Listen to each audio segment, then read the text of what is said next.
I'm joined now by the U.S. Senator from Massachusetts, Elizabeth Warren. Thank you so much for joining me. Oh, thank you for having me. So I wanted to talk to you today because right now we are kind of seeing what may very well be, or what has the ingredients to be, an insider trading scandal kind of unfold. That's obviously taken hold of the national conversation very quickly in light of the fact that there is evidence that certain shares were bought in the minutes preceding Donald Trump's announcement that he would do a 90-day pause on the tariffs. So what happens now? Like what can you do? What can the Senate Democrats do in light of this happening to try and gather some information here? So just think of it this way. Here's Donald Trump out there saying all kinds of stuff. He drives the market way down, goes totally into the toilet, gets flushed, moves through the pipes, and then he changes the whole thing and it shoots way back up. Right. Something happens in between those 2 points. And that is right before he makes those announcements that make the market say, yay, fabulous, he's not as crazy as we thought. A bunch of people buy shares of stock and they buy what are called calls so that they can leverage and buy even more shares of stock on very little money. Um, the SEC ordinarily would just stop and investigate. They say, whoa, is this either insider trading, that is, a few people were tipped off about what was going on, or is it just straight up market manipulation, even if it happens out in public? The SEC would ordinarily do that, but this is now Donald Trump's SEC. Right. So that's the real problem we've got here. Well, I guess now it becomes a fact-finding mission, Yep. and the onus is really on the folks who are going to do the work. And I want to get back to that in just a moment because I don't want to let the DOJ, the FBI, and the SEC off the hook just because we know that they're going to act in a way that's corrupt. That doesn't give them license to act in a way that's corrupt with impunity. But is there even a way to find out who bought the calls? For example, if there's folks in the administration, if there's folks in the House or the Senate? Yep, there are records on this. And that's how it is that the SEC and the Department of Justice actually go after people. And if you think they can't track this down, ask Martha Stewart. Right. And remember, But do you need buy-in from the SEC to be able to do this? Is this something that A, Congress has the power to do without buy-in from the SEC, and also that Senate Democrats would be able to do from the minority? so the people who have access to the information are people who are in law enforcement. Because the question here, the investigation we need, is into exactly the facts of what happened. So at the federal level, it's like I said, it's Department of Justice, the FBI, the SEC, right? The folks who have law enforcement access. But let me offer one more thought. Congress doesn't have that kind of access. And yeah, in theory, we could subpoena and so on, but that would take a majority and we're back at the same, Right. right? Just back at the same dead end with Republicans. Doesn't let them off the hook, but it just says, can we keep looking for something that might be more effective? State attorneys general also have an opportunity to look at the same, make the same, state attorneys general have the same opportunity to investigate, dig in, get what the facts are. So, for example, Letitia James, the Attorney General of New York, which has jurisdiction over the stock market and the trading that happens in New York, might decide she would take a look at this. And does that require buy-in from the SEC, or does she have the power unto herself to be able to actually engage in a proper fact-finding mission that would really uncover some of the information that would be needed here? She has her own independent team Okay. and she has her own independent legal authority. Can I get your reaction just more broadly to the fact that at a moment where obviously the economy is in a free fall right now, the stock market has been plummeting, people's 401ks are in pretty dismal shape. And so, for a lot of this country, this is money, especially when you're dealing with seniors, for example. They're drawing money from their 401ks. They require every dollar that comes to them with the money that they've saved up throughout their lives, thinking that there wouldn't be some madman at the helm who is just playing, I guess, playing chicken with their life savings. And so at the same time that this is the economic reality on the ground for most Americans, you've got video from Donald Trump standing in the Oval Office with Charles Schwab laughing about how many billions of dollars they're able to make. And we already see evidence of the fact that folks knew about this in advance and they're buying these calls prior to the announcements actually being made. So people are getting rich off of this and yucking it up and laughing as if it's just some big game so that somebody who's already worth billions can be worth even more billions. And yet you've got regular Americans who are the ones actually getting screwed over. Yeah. This actually is the MO for the Trump administration. Can I just remind you of the echo of this that's also happening simultaneously? And that is just yesterday. The House of Representatives passed their budget, moving it forward. And what's the whole plan behind this budget? Literally trillions of dollars in tax giveaways to billionaires and billionaire corporations. And how do they want to pay for it?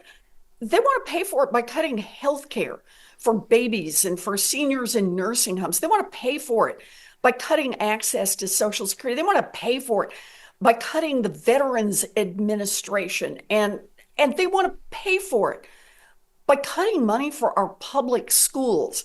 So class sizes get bigger. So the little kid with a serious disability who needs an aid so that they can be in school loses the aid and loses the opportunity to go to public school. They want to cut out the after-school programs. This is the Trump administration. Fabulous, fabulous, fabulous for the billionaires. Billionaires win, and everybody else loses, and they laugh about it.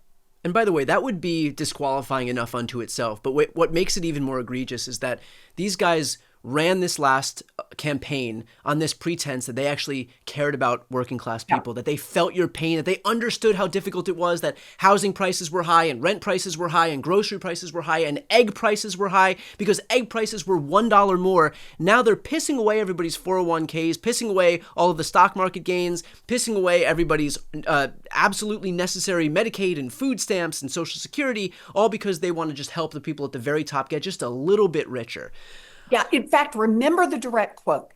Donald Trump said repeatedly during the campaign that he would lower costs for families on day one. Right. On day one. That was what he kept saying. Right after he's elected, very first interview he does, he's asked about this and he says, that's why I won, because I promised to lower costs on day one. 6 weeks later, when he's in the middle of this whole tariff and starting into it, and somebody raises the question about starting a tariff war with Canada is going to drive up prices. You know what his quote was? Couldn't care less. Yeah.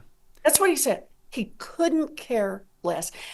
And that's what's happened. Now that they've got their hands on the power, boy, they're using it big. Using it for the billionaires so they can stand there in the Oval Office and yuck it up about how much money they made while folks who are really counting on those savings, while folks who are worried about inflation, meaning their costs go up, while folks who are worried about the companies that are already issuing pink slips, all of those folks, Donald Trump couldn't care less. Right.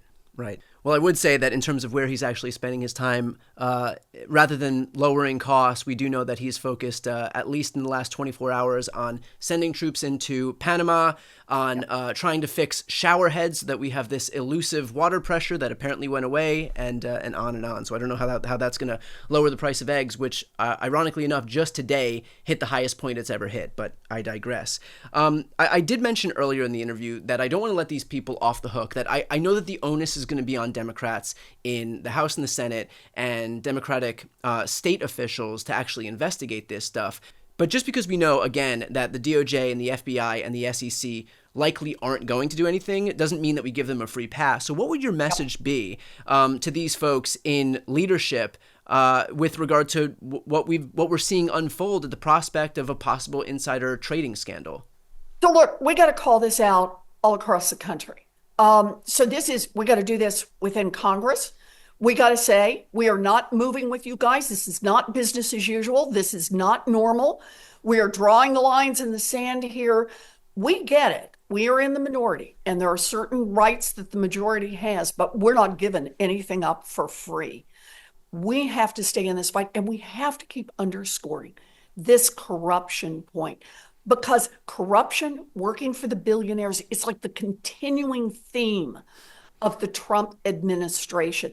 So we have to talk about it. We have to use whatever we've got left to try to slow up the Republicans, to make them turn square corners, not to give them anything. But we've all got to raise this, and we got to keep talking about it. We can't get tired. We can't give up on this. We just can't. And that's a great segue into my last question here, because, we have seen Democrats begin to recognize that there is a call that needs to be answered in terms of bringing this fight to the Republicans and meeting them on the same playing field that Republicans have brought the fight to Democrats on for so long.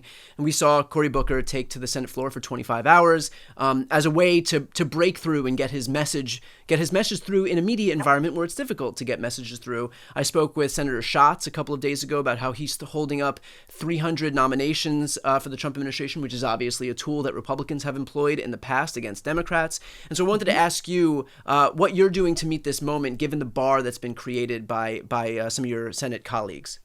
So I've done one of these now. So ordinarily, here it is. It's Thursday afternoon. Everybody would have finished up business for the week and be back at the airports and flying home. But only if the Democrats give up what are called some time agreements. So the Republicans get to vote, even though the rules say they're not allowed to vote until a little later. So my view on this is I'm holding them. I'm not giving up 1 inch. So we're all coming back here at 1 o'clock in the morning, and we're going to start a round of 4 votes. And yeah, 1 o'clock in the morning sucks. But you know what sucks more is to give in to Donald Trump and the Republicans and say, sure, we'll just stand by while you just roll these guys on through who are going to be more of your helpers to try to destroy this economy, to try to cheat people, to try to build a country that works even better for the billionaires while you laugh at everyone else. Well, I'm just not going along with that. Well, I appreciate you meeting this moment and figuring out how to fight. And look, not everything is going to be some grand sweeping change that's going to stop the Republican machine in its tracks. In some instances, it's going to be a major inconvenience for them. In some instances, like with Cory Booker's speech, it's going to be a way that captures the news cycle and takes it away from them for a day. But I think all of these steps showing the electorate out there who is hungry for Democrats to stand up and do whatever we can with the levers at our disposal. And again, there's not going to be a ton of levers at our disposal from the minority, but finding what those levers are and making these Republicans as uncomfortable as possible in their efforts to run roughshod over our democracy, I think is exactly what we need to do. It's taking big swings wherever we can find it. It's making their lives as difficult as possible if they've shown that the tack they're going to take here is just to traffic in overt corruption. So I appreciate you doing that. I just want to say on this, because you are so right. We don't have as much power as we want, but not having as much power as you want is not the same as having no power at all. Right. And we're going to use every bit of the power we've got. That's what we got to do. Senator Warren, I appreciate you taking the time today. I appreciate you.